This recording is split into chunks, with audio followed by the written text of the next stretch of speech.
Bismillahirrahmanirrahim. Assalamualaikum warahmatullahi wabarakatuh. Waalaikumsalam warahmatullahi wabarakatuh.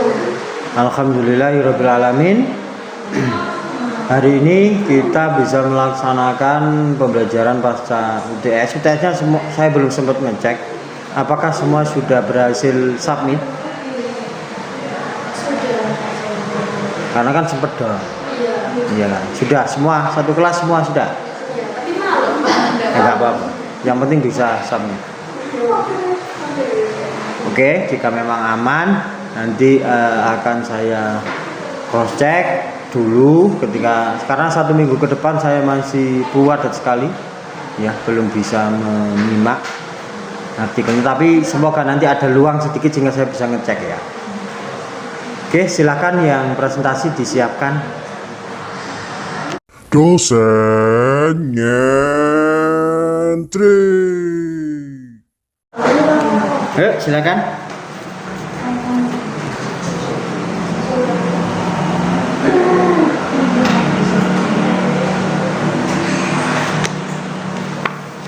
Baik. Assalamualaikum warahmatullahi wabarakatuh. Waalaikumsalam. Pada materi ini kami akan mempresentasikan materi yang berjudul strukturalisme profetik. Yang pertama yaitu pengertian strukturalisme profetik adalah pendekatan analisis sastra yang menghubungkan kajian struktur teks dengan nilai-nilai profetik dari Kuntawijaya serta analisis struktur sosial ala Bordi. Pendekatan ini memandang sastra bukan hanya sebagai bangunan estetis, tetapi juga sebagai media yang membawa pesan kemanusiaan, kritik sosial, dan nilai transformatif.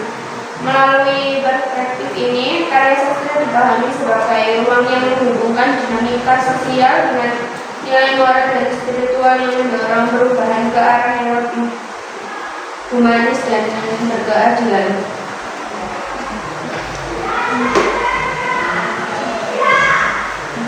Dasar teoritis konsep dasar Kuntawijaya. Strukturalisme profetik bertumpu pada 3 nilai inti, yaitu bersumber dari ajaran profetik, yaitu humanisasi, liberasi, dan transendensi. Ketiganya menjadi landasan untuk membaca karya sastra, tidak hanya sebagai struktur teks, tetapi juga sebagai media transformasi sosial dan moral manusia. Yang berikut itu humanisasi. Humanisasi adalah upaya memanusiakan manusia dengan menolak segala bentuk dehumanisasi dalam karya sastra. Nilai ini muncul ketika teks menghadirkan kepekaan terhadap penderitaan, empati, serta kritik terhadap tindakan atau struktur sosial yang merendahkan martabat manusia. Humanisasi menekankan bahwa sastra harus mengarahkan membaca pada kesadaran moral untuk saling menghargai.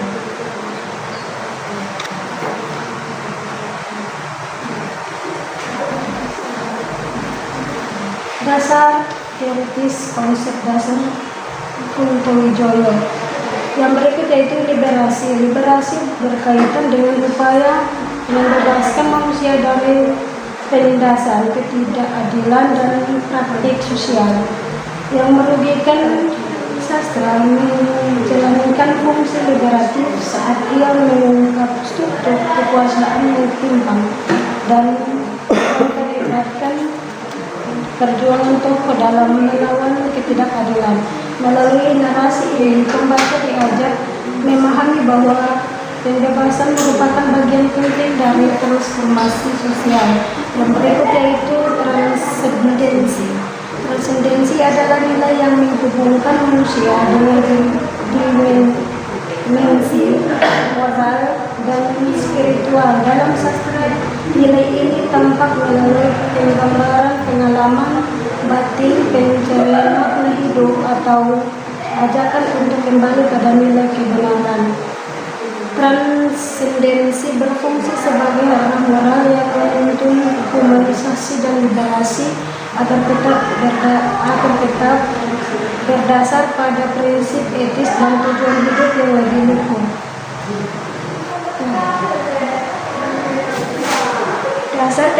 analisis konsep Pierre. Yang pertama ada habitus. Habitus merupakan pola pengalaman dan cara pandang yang membentuk tindakan seseorang. Dalam sastra, habitus penulis maupun tokoh mempengaruhi bagaimana nilai humanisasi, liberasi, dan transendensi muncul dalam teks. Melalui habitus, analisis dapat memahami mengapa sebuah karya menampilkan sikap, konflik, dan nilai tertentu. Yang kedua ada ranah. Ranah merupakan arena sosial tempat karya sastra berinteraksi dengan kekuatan budaya politik, ekonomi, dan agama. Dengan memeriksa ranah, kita dapat melihat posisi sastra, apakah ia meneguhkan atau justru menentang struktur sosial yang dominan. Yang ketiga ada modal. Modal mencakup sumber daya seperti sosial, budaya, ekonomi, dan simbolik. Dalam sastra, modal menentukan kekuatan tokoh untuk bertindak serta pengaruh penulis dalam menyampaikan pesan profetik. Analisis modal membantu melihat bagaimana perubahan perlawanan dan nilai moral dalam teks bergerak berdasarkan kekuatan yang dimiliki pelakunya. Integrasi Kuntowijoyo dan Pierre. Dari Kuntowijoyo, pendekatan ini mengambil gagasan bahwa sastra membawa sisi kemanusiaan, mengangkat martabat manusia, membebaskan dari ketidakadilan, dan mengarahkan pada nilai moral spiritual. Sementara itu, Bourdieu memberi kerangka untuk memahami bagaimana tokoh, konflik, dan tindakan dalam teks dibentuk oleh habitus, modal, serta dinamika arena sosial. Ketika keduanya digabungkan, analisis sastra tidak hanya melihat bagaimana struktur sosial bekerja dalam cerita, tetapi juga menilai arah moral yang ingin ditegaskan pengarang. Dengan cara ini, karya sastra dibaca bukan sekedar sebagai representasi realitas sosial, melainkan sebagai ruang yang menawarkan perubahan dan kesadaran etis bagi pembacanya.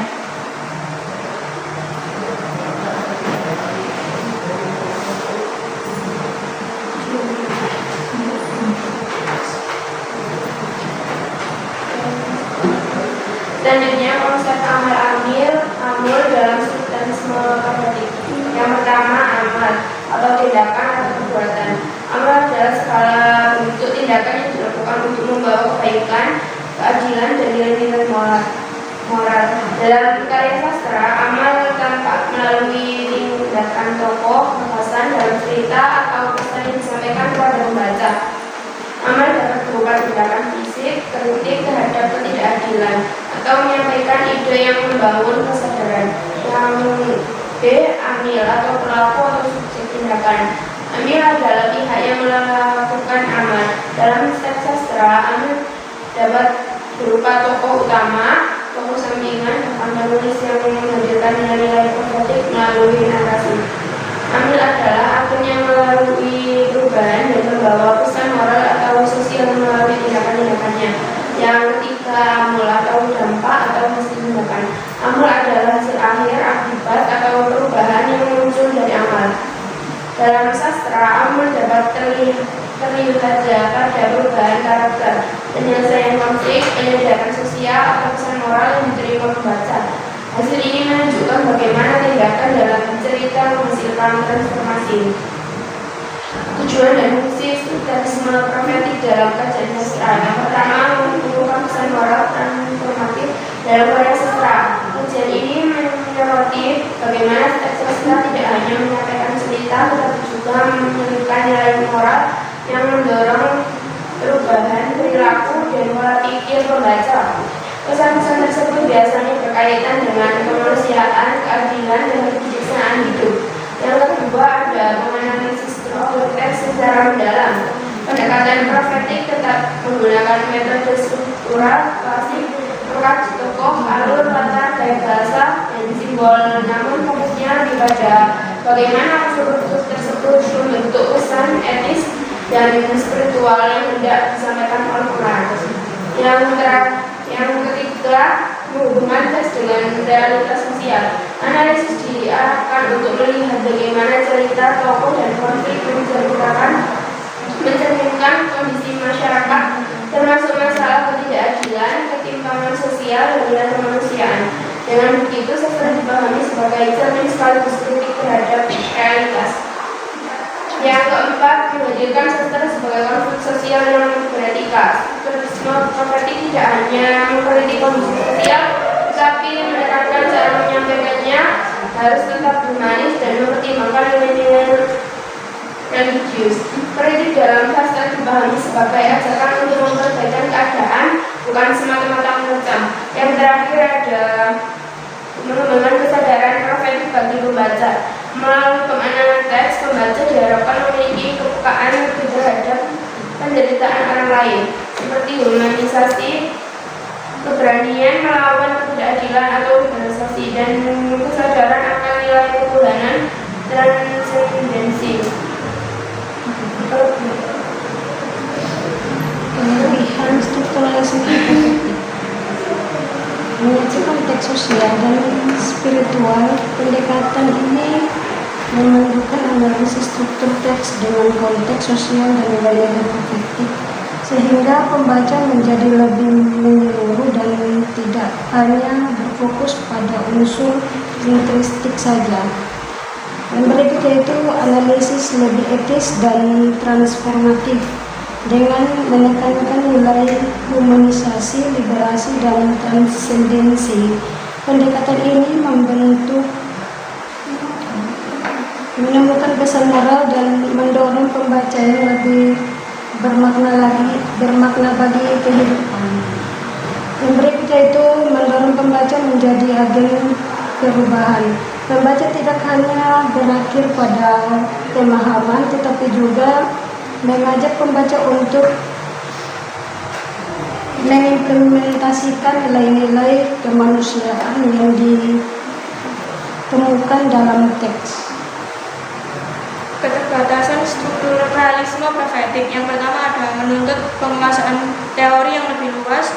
Pendekatan ini memerlukan pemahaman strukturalisme sekaligus konsep sosial religius sehingga kurang praktis bagi pemula. Yang kedua ada berpotensi menjadi moralistik, fokus pada nilai profetik dapat membuat analisis terlalu menonjolkan pesan moral dan mengurangi perhatian pada aspek estetika atau kompleksitas teks. Yang ketiga ada tidak terlalu cocok untuk semua jenis karya yang sangat tertular atau berorientasi hiburan kadang kurang sesuai untuk dianalisis dengan pendekatan ini sehingga hasilnya terasa dipaksakan. Baik, sekian materi yang dapat kami sampaikan pada siang hari ini. Apabila ada yang bertanyakan, kamu silakan.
Poin-poin yang berada di kritik pada slide ketiga dari dasar teoritis konsiderasi tentang Jawa.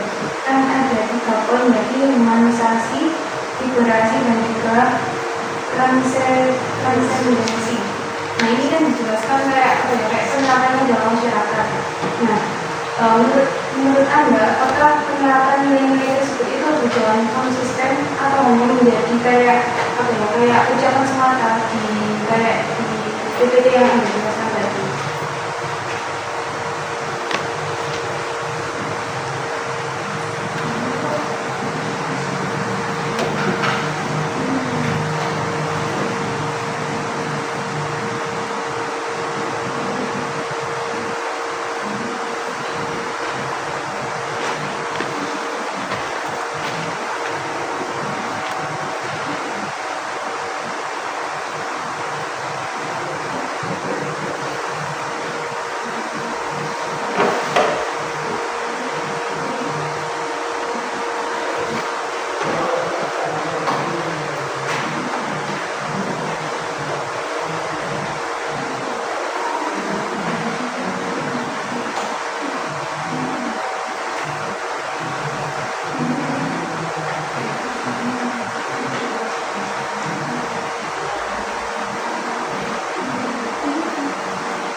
Baik, di sini saya akan menjawab pertanyaan dari Mama. Ya, Profetik Kunto Wijaya sebenarnya bukan cuma teori di atas kertas, tetapi memang sering dijadikan pegangan dalam berbagai gerakan sosial dan karya sastra. Hanya saja penerapannya di dunia nyata tidak selalu mulus. Ada banyak kepentingan dan kondisi sosial yang membuat humanisasi, liberasi, dan transendensi sulit berjalan sepenuhnya. Jadi nilai itu bukan sekedar ucapan, tetapi lebih seperti tujuan ideal terus yang diupayakan meski belum selalu bisa diwujudkan secara konsisten. Itu.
Kelompok Anda kan mendapatkan bagian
Ya baik, di sini saya akan menjawab pertanyaan dari Mbak Aini. Untuk menganalisis konsep amal, amil, amul dalam karya sastra, kita cukup melihat hubungan antara pelaku, tindakan dan tempatnya dalam cerita. Pertama, tentukan amil, yaitu tokoh atau agen yang mengerahkan peristiwa penting. Lalu identifikasi amal, yaitu tindakan moral atau sosial yang ia lakukan dan bagaimana tindakan itu mencerminkan nilai tertentu dalam cerita.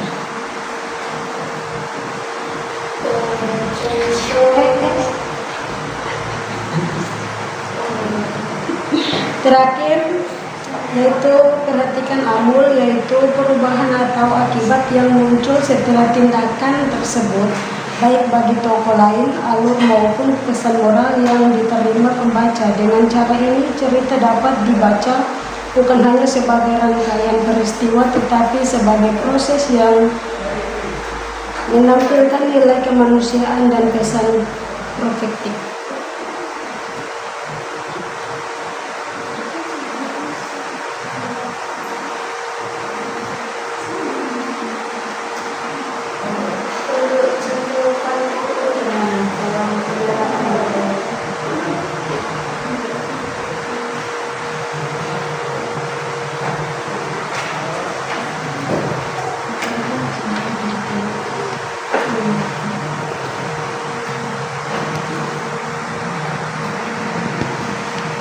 Kalau contoh amal itu tindakan atau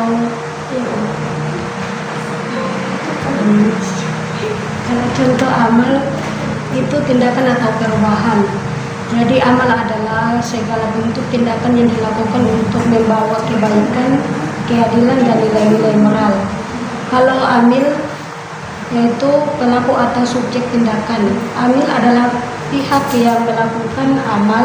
Dalam teks sastra, amil dapat berupa tokoh utama, tokoh samping, bahkan penulis yang menghubungkan nilai-nilai profetik melalui narasi. Yang berikut yaitu amul, dampak atau hasil tindakan. Amul adalah hasil akibat atau perubahan yang muncul dari amil.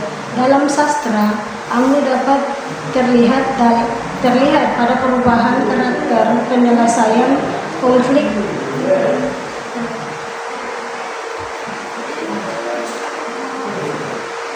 penyadaran sosial atau pesan moral yang diterima pembaca.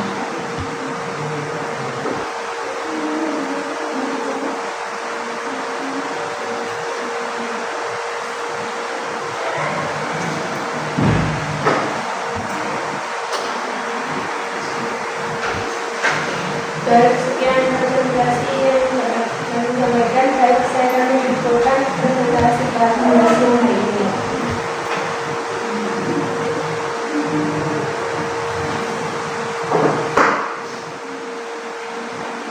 Strukturalisme profetik menyebabkan sastra sebagai tes yang hidup dalam masyarakat untuk olah struktur sosial sekaligus membawa nilai kenabian. Pendekatan ini membantu pembaca menemukan kedalaman moral, politik sosial, dan nilai spiritual yang menyatu dalam karya sastra. Jangan menggabungkan kekuatan teori budaya dan bukti. Pendekatan ini menjadi karya sastra sebagai medium transformasi dan manifestasi kemanusiaan. Baik, sekian presentasi yang dapat kami sampaikan. Mohon maaf sebesar-besarnya apabila ada salah kata. Assalamualaikum warahmatullahi wabarakatuh.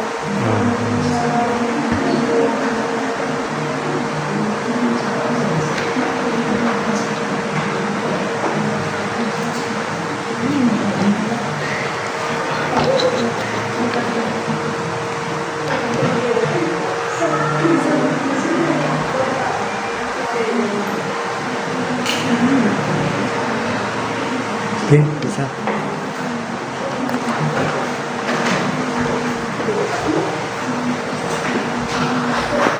Oke, itu tadi presentasi kelompok pertama untuk sosiologi ya. Untuk sosiologi sastra. Dan ada berapa kelompok? 6. Berarti 6 kali lagi ya. Oh, ada 6 kelompok kurang 5. Oke. Itu tadi.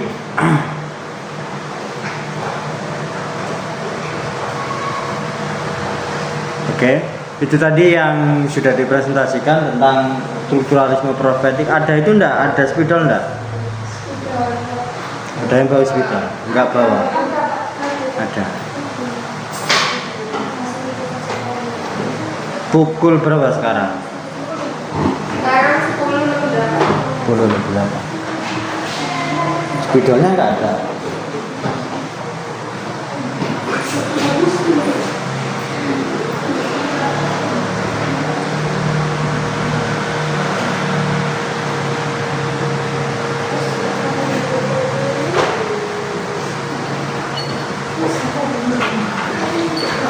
Wah, ada yang makan di sana.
Jadi saya beri sedikit tambahan untuk tadi ya, apa yang disampaikan tadi mungkin juga sudah banyak yang tersampaikan ya.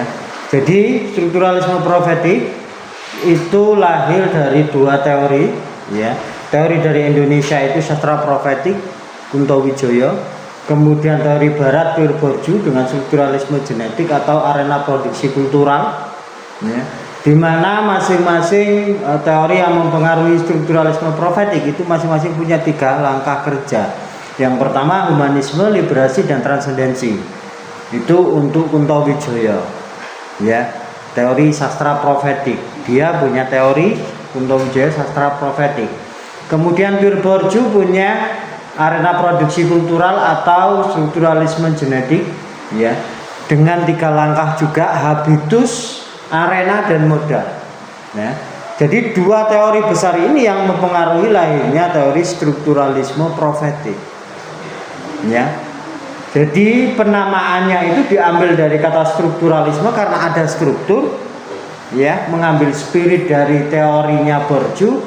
Kemudian karena yang dibahas strukturnya itu struktur profetik atau sikap-sikap kenabian, maka diambillah dari teori sastra profetik. Jadi lebih detail di antara keduanya ya. Teori ini kenapa dilahirkan? Karena di sisi untuk humanisme ya, ini ada 2 langkah ya yang masih timpang. Jadi teori ini pas kalau zaman kolonial dulu ya.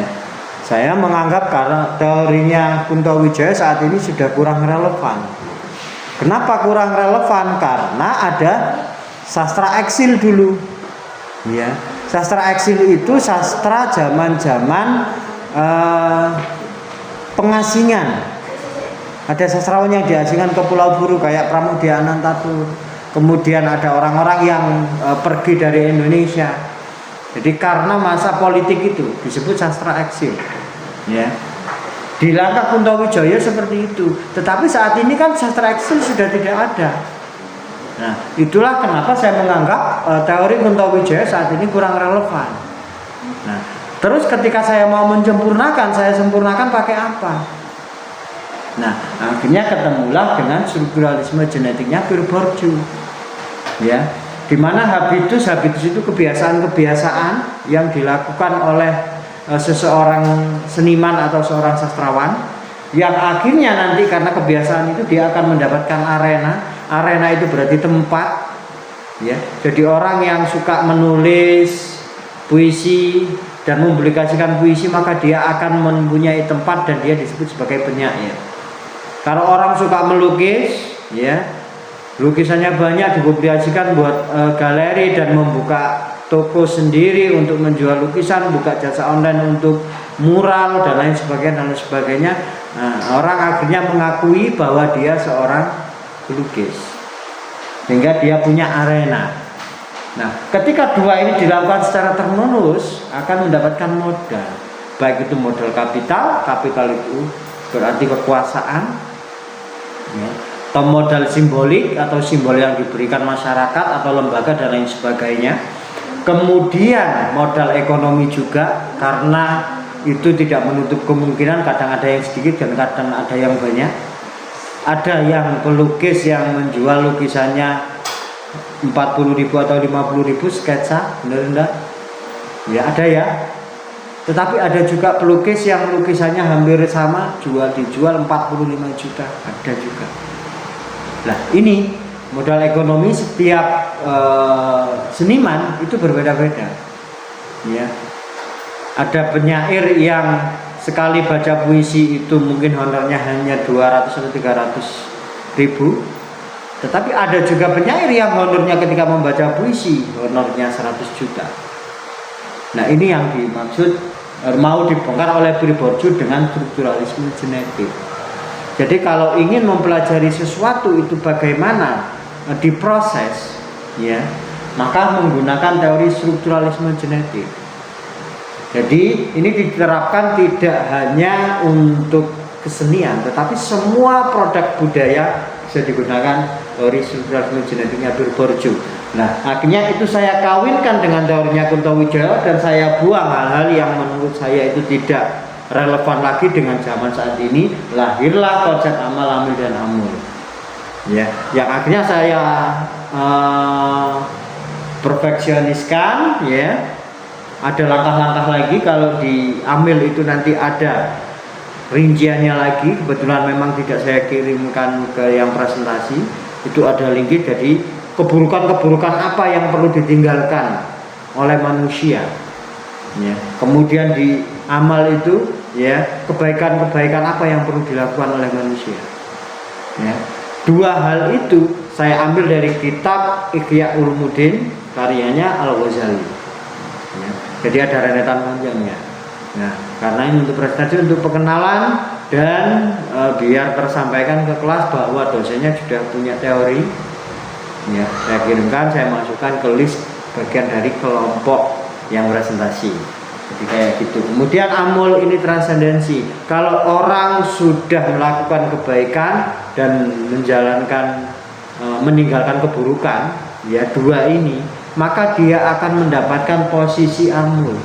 Jadi tingkat ketakwaannya atau keimanannya semakin meningkat. Ya. Bagaimana caranya? Ada langkah, dua langkah ini yang paling sedikit dari dua langkah yang lain itu. Jadi secara bahasa Indonesianya, ya, itu mendekatkan diri ke Tuhan, ya. Jadi menjaga sikap-sikap yang nanti bisa melupakan dirinya dengan Tuhan, ya. Dan dua, menjauhi tindakan-tindakan yang tercela. Di amul itu konsepnya begitu, sehingga nanti keimanan itu bisa meningkat. Sehingga teori baru ini saya namakan sebagai gagasan bahwa sastra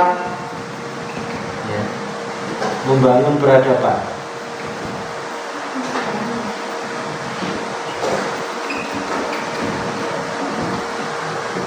Ketika ini diuji oleh profesor-profesor, ya, ditentang seperti ini. Ceramah yang dilakukan oleh ulama belum tentu bisa mengubah manusia atau mengubah insan. Lalu ceramah yang dilakukan oleh biksu, pendeta itu belum tentu bisa mengubah sikap umatnya. Ditolak seperti itu. Apalagi sastra, apalagi puisi. Saat itu saya memang tidak bisa menjawab karena itu baru rancangan. Setelah saya melakukan penelitian, akhirnya dapatlah jawabannya bahwa sastra itu wilayah kesadaran. Nah, kembali ke teorinya Horace, Dulce et Utile, bahwa sastra itu memberi hiburan dan memberi manfaat. Semua orang universal itu membaca sastra mendapatkan hiburan, ya. Tetapi yang mendapatkan manfaat siapa? Adalah orang-orang yang sadar. Orang yang sadar kemudian dia membaca karya sastra, maka kesadarannya akan terbuka. Nah, jadi sastra itu bagi orang-orang yang sadar, maka dia akan mendapatkan manfaat. Tapi kalau orang yang general membaca itu untuk mengisi waktu luang, maka dia hanya mendapatkan hiburan, tidak akan mendapatkan manfaat. Nah, disitulah jawaban itu terkuak yang dulu ketika diuji oleh para profesor dalam rancangan teori ini. Saya tidak bisa menjawab ketika saya melakukan penelitian, itu jawabannya.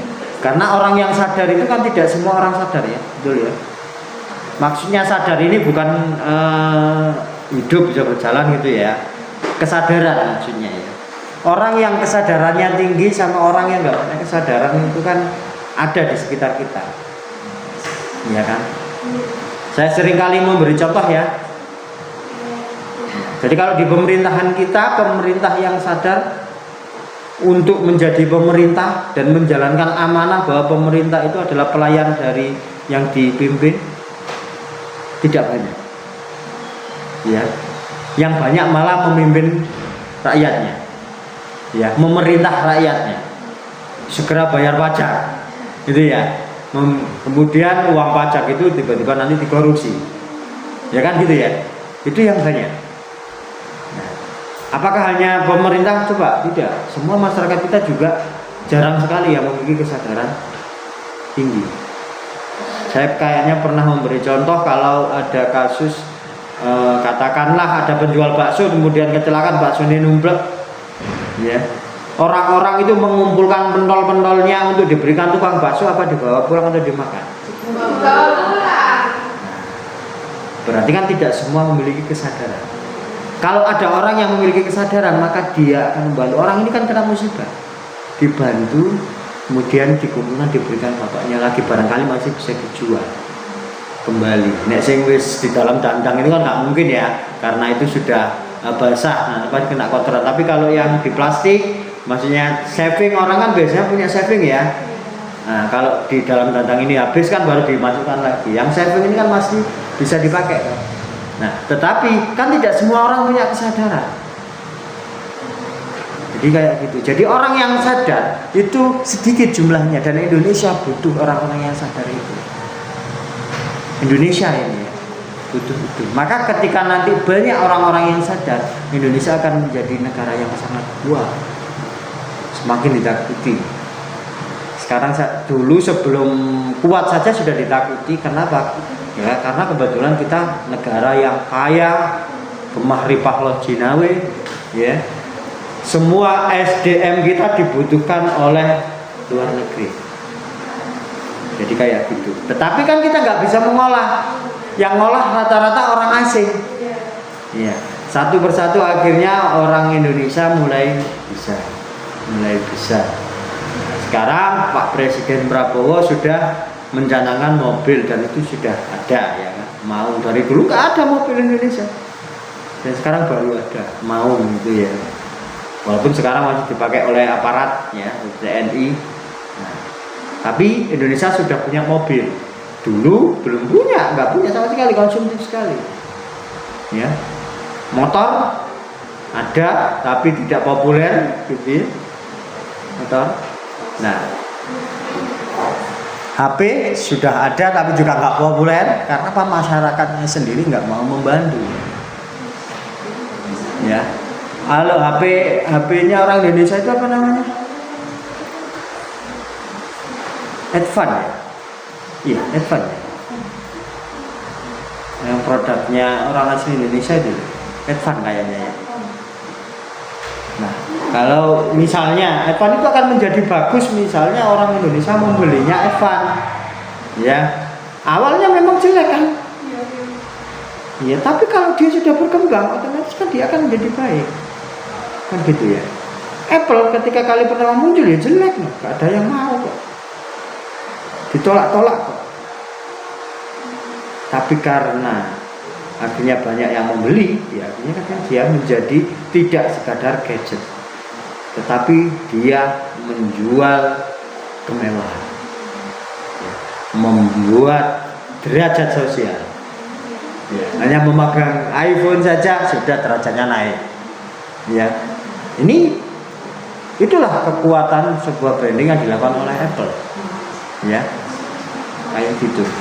Tetapi produk-produk Amerika sekarang sudah mulai khawatir diserang Cina, karena Cina inovasinya tiada henti. Ya. Ketika Amerika menerapkan kebijakan, ternyata yang menolak bukan pemerintahan atau warga Cina, yang menolak adalah pemerintahan atau rakyat Amerika sendiri. Kenapa? Karena warga Amerika banyak yang mengkonsumsi produk-produk Cina. Nah, itu loh kedahsyatannya. Soalnya juga mungkin agak lebih murah daripada. Iya, lebih murah. Jadi orang kan juga tetap senang murah. Jadi pengguna Apple berapa banyak? Kan memang tidak banyak, hanya orang-orang tertentu. Memang targetnya seperti itu, target marketingnya. Iya. Beda dengan Android. Android semua lapisan pakai Android. Ya. Jadi beda. Jadi kayak gitu. Jadi ada yang suka ngopi di Starbucks, ada yang suka lebih ngopi di warung kopi. Jadi Starbucks itu kan pilihan. Kopinya saya juga sama. Ya, kayak gitu-gitu aja. Malahan kayaan kopinya orang Indonesia, macam-macam kopinya orang Indonesia itu. Ya, yang kalau kalian ingin tahu kopinya orang Indonesia, masuklah ke coffee shop. Coffee shop di situ mulai dari Aceh sampai mana itu ada kopi Nusantara. Ya, itu rasanya lebih varian daripada Starbucks. Sama. Kenapa? Selain kopi yang dijual adalah branding. Ya. Selfie di warung kopi sama selfie di Starbucks beda. Nah itu loh, ada branding itu yang ditawarkan. Apakah itu gampang? Lama. Mereka membentuk itu lama. Sistem itu yang mahal. Ketika sistem itu sudah terbangun, maka semua auto, semua royal dan lain sebagainya. Seperti itu. Itu tambahannya untuk presentasi tadi. Dan tadi saya ngirim juga artikel contoh analisisnya ke Aulia. Ya, kalau yang saya kirim kemarin untuk presentasi itu kan hanya kerangka teoretis saja. Dan saya masuk enggak? Yang barusan? Belum, berarti internetnya masih loading. Ya. Jadi kayak gitu. Untuk yang saya kirim barusan itu ada contoh analisisnya. Jadi buat menganalisis. Nah, kelompok kalian kan nanti menerapkan itu. Ya, itu ada contoh analisisnya. Kamu bisa ATM amati tiru modifikasi. Ya, jadi kayak gitu. Oke, ada yang ditanyakan silakan. Sebelum kita berganti ke mata kuliah apresiasi drama. Ada? Tidak ada? Cukup? Cukup. Jika cukup, maka untuk perguruan sosiologi sastra saya akhiri. Wassalamualaikum warahmatullahi wabarakatuh. Jangan lupa